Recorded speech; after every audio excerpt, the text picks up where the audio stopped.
A very happy Mother's Day to you all, and a happy Good Shepherd Sunday. And how happy we were this past Thursday when there was white smoke from the chimney chapel in the Vatican that showed us that Robert Francis Prevost from Chicago was to become forevermore Pope Leo XIV. And little could we have known that he went to high school right here in Michigan. And so greater attachment we have to the Universal Church, and that is as it should be. But each fourth Sunday of Easter is Good Shepherd Sunday. We don't always get a pope in advance of it, but the reason why is because the gospel on the fourth Sunday of Easter is always Jesus using his greatest self-identification. He never called himself a king. He didn't want other people to say that about him either.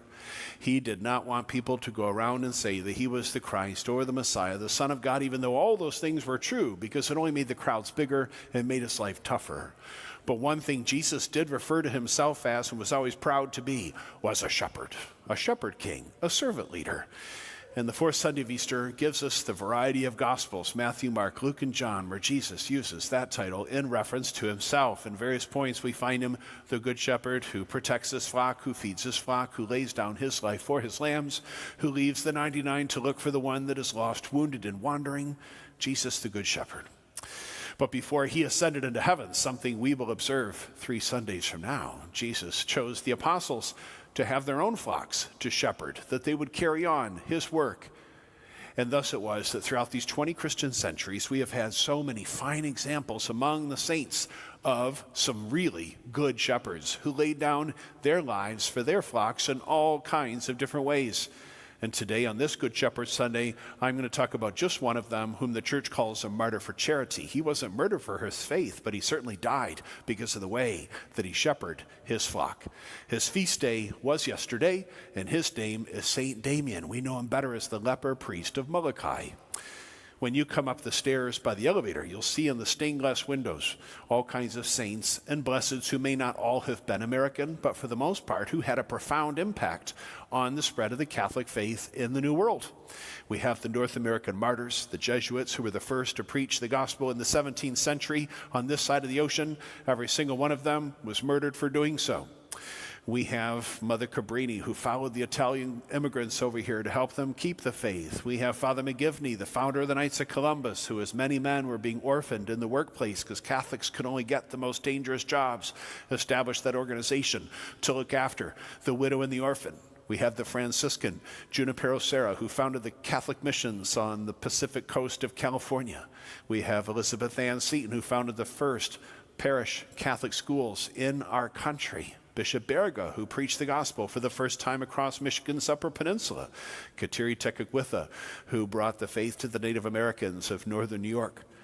But on the landing of the stairs, we have Solanus Casey, near and dear to our Michigander hearts, and next to him, Damien of Molokai. And when he went to Hawaii, he wasn't even part of the United States. And yet when that kingdom of Hawaii became part of our country, we adopted his story as our own. St. Damien was born as Joseph. Damien was his name in religious life. He was born in Belgium, in Europe, in 1840. He was born into poverty, and because they were poor, at the age of 13, he had to leave school to work on the family farm. His older brother went into the seminary, joining the religious order, the Congregation of the Sacred Hearts of Jesus and Mary. And young Joseph longed to join his older brother in that order, and they let him in, but they didn't think they were going to let him be a priest because they thought he wasn't smart enough. They said he'll never amount to much. In 1863, Joseph's older brother was supposed to go on his first mission, but he got too sick to go. Joseph volunteered to take his place. They gave him vows, they gave him the religious name Damien, and then they sent him halfway across the world to Hawaii. What a different climate than Belgium.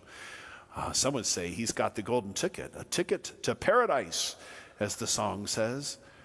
And when he got there in 1864, he was ordained a priest, and for the next several years did what priests do.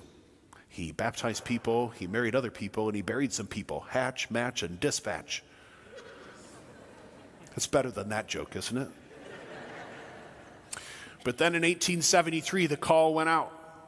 The bishop was looking for someone to go minister to the lepers at Kalaupapa. Well, why were they there? Remember, it wasn't part of America at that time. It was a kingdom.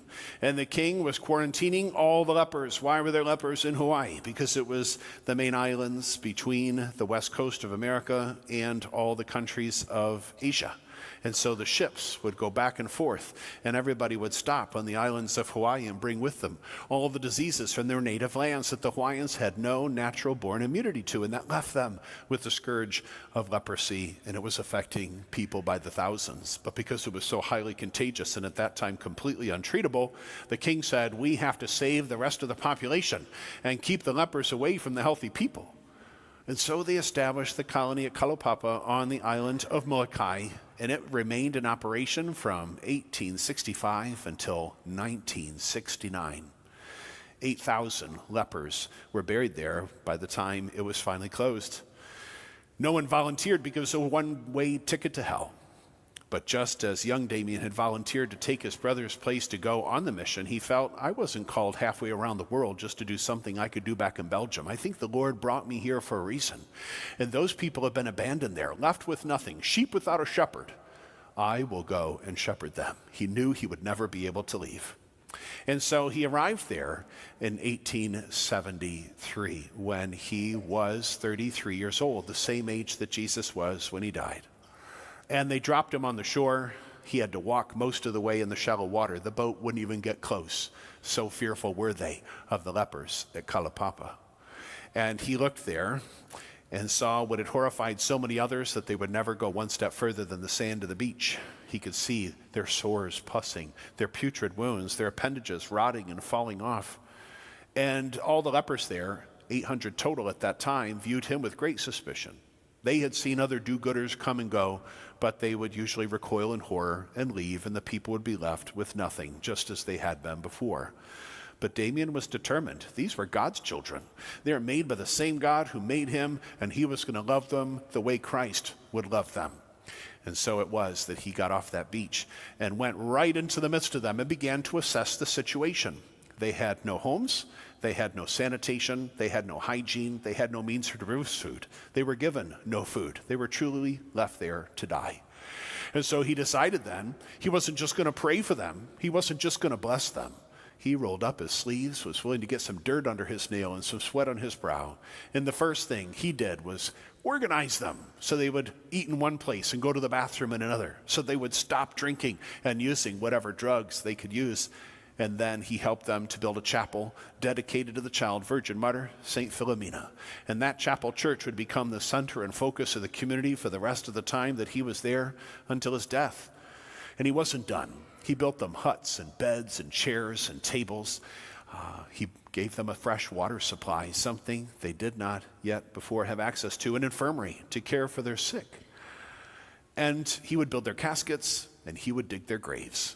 And during the 16 years that he was there prior to his death, he made 1,000 caskets and he filled them all with the dead lepers of Kalaupapa as he prayed them to heaven. But he broke the rules of his order. When he was sent there, he was told, never touch them, never let them touch you. His order actually thought that somehow they would be able to preserve him from getting the disease. One day, Father Damien wrote a letter back to his brother in Belgium, the one who was supposed to have made that trip, and he said, I make myself a leper to the lepers that I may gain all to Christ. He felt that the fact that they were lepers and he wasn't was actually a barrier that was standing between him and them. And that last wall came tumbling down in 1884 when he realized that he had lost feeling in his fingers and in his toes. And all of a sudden, his prophecy was fulfilled. And whereas he had eaten their food and dressed their ulcers and nursed their wounds, now the shoe was on the other foot. And they were willing to care for him because he finally, truly had become one of them. And he would die prematurely at 49 in 1889. And his family was willing to send his body back to his grieving mother in Belgium. But they said, we're keeping his heart. And it's still in the chapel there today. And why is that? They said, because that shepherd's heart belongs to us. This is what the Lord can do when we're willing to commit to do small things with great love in his name and for his glory. We may never change the world, but if we could change one human heart and turn it towards the Lord, then we're on the way that will lead us to heaven and to happiness. Let us stand and profess our faith. I believe.